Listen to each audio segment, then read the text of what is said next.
Hi ಸ್ನೇಹಿತರೆ, ಇವತ್ತು ಬಲ್ಲಾಲ್ಸ್ ಕ್ಯಾಬೂಸಲ್ಲಿ ನಾವು ಕ್ರಿಸ್ಪಿಯಾಗಿರುವ ಕರೇಲಾ ಫ್ರೈ ಮಾಡುವ ಅಂದರೆ ಕಂಚಾಲದ ಒಂದು ಗರಿಗರಿಯಾಗಿರುವ ಫ್ರೈಯನ್ನು ಮಾಡೋದು ಹೇಗೆ ಅಂತ ತೋರಿಸ್ಕೊಡ್ತೇನೆ. ಸಣ್ಣ ಟಿಪ್ಸ್ ಜೊತೆಗೆ ಇದನ್ನು ತುಂಬ ನಾವು ಕ್ರಿಸ್ಪಿಯಾಗಿ ರೆಡಿ ಮಾಡ್ಕೊಳ್ಬಹುದು. ಸೊ ಈ ರೆಸಿಪಿ ನಿಮ್ಗೆ ಇಷ್ಟ ಆದರೆ ವಿಡಿಯೋಕ್ಕೊಂದು ಲೈಕ್ ಕೊಟ್ಟು ಬಲ್ಲಾಲ್ಸ್ ಕ್ಯಾಬೂಸನ್ನು ನೀವು ಇನ್ನೂ ಸಬ್ಸ್ಕ್ರೈಬ್ ಮಾಡ್ಕೊಳ್ತಿದ್ರೆ ಸಬ್ಸ್ಕ್ರೈಬ್ ಮಾಡಿಕೊಂಡು ಸೈಡಲ್ಲಿರುವ ಬೆಲ್ ಐಕನ್ನನ್ನು ಪ್ರೆಸ್ ಮಾಡಿ ಪ್ಲೀಸ್. ಮೊದಲಿಗೆ ಈ ಕರೇಲಾ ಅಂದರೆ ಕಂಚಾಲವನ್ನು ಬಿಟ್ಟರ್ ಗಾರ್ಡನ್ನು ಚೆನ್ನಾಗಿ ತೊಳೆದು ಸಿಪ್ಪೆ ತೆಗಿಲಿಲ್ಲ ನಾನು ಚೆನ್ನಾಗಿ ತೊಳ್ಕೊಂಡು ಈ ಥರ ಸ್ಲೈಸ್ ಮಾಡ್ಕೊಳ್ತಾ ಇದ್ದೇನೆ.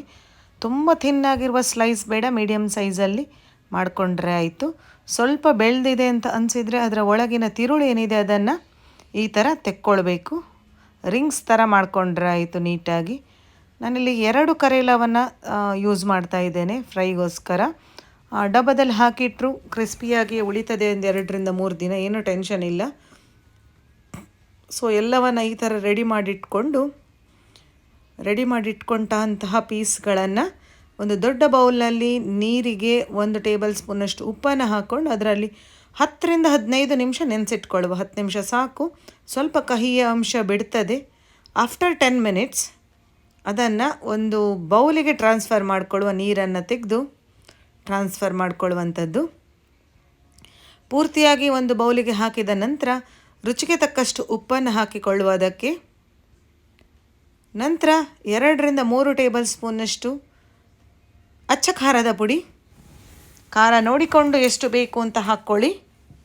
ನಂತರ 1 ಟೇಬಲ್ ಸ್ಪೂನಷ್ಟು garam masala powder, 1 table spoon ಕೊತ್ತಂಬರಿ ಬೀಜದ ಪುಡಿ, 3 ಟೇಬಲ್ ಸ್ಪೂನ್ನಷ್ಟು ಕಡಲೆ ಹಿಟ್ಟು ಹಾಗೂ ನಂತರ ಇದಕ್ಕೆ 1 ರಿಂದ 2 ಟೇಬಲ್ ಸ್ಪೂನ್ನಷ್ಟು ಅಕ್ಕಿ ಹಿಟ್ಟನ್ನು ಹಾಕ್ಕೊಳ್ಳಿ. ಅರ್ಧ ಟೇಬಲ್ ಸ್ಪೂನ್ ಇಂಗಿನ ಪುಡಿ. ಅಕ್ಕಿ ಹಿಟ್ಟನ್ನು ಹಾಕೊಳ್ಳೋದ್ರಿಂದ ಕ್ರಿಸ್ಪಿನೆಸ್ ಬರ್ತದೆ ಫ್ರೈಗೆ. ಅಕ್ಕಿ ಹಿಟ್ಟು ಇಲ್ಲ ಹೇಳುವವರು ಮೈದಾವನ್ನು ಯೂಸ್ ಮಾಡಿಕೊಂಡು ಚೆನ್ನಾಗಿ ಮಿಕ್ಸ್ ಮಾಡ್ಕೊಳ್ಳಿ. 2 ಟೇಬಲ್ ಸ್ಪೂನ್ನಷ್ಟು ನೀರು, 2 ಟೇಬಲ್ ಸ್ಪೂನ್ನಷ್ಟು ಸಾಕು. ಅದು ಮಾಯ್ಸ್ಟ್ ಇದೆ ಅಂತ ಹೇಳುವವರು ನೀರನ್ನು ಅವಾಯ್ಡ್ ಮಾಡ್ಕೊಳ್ಳಿ.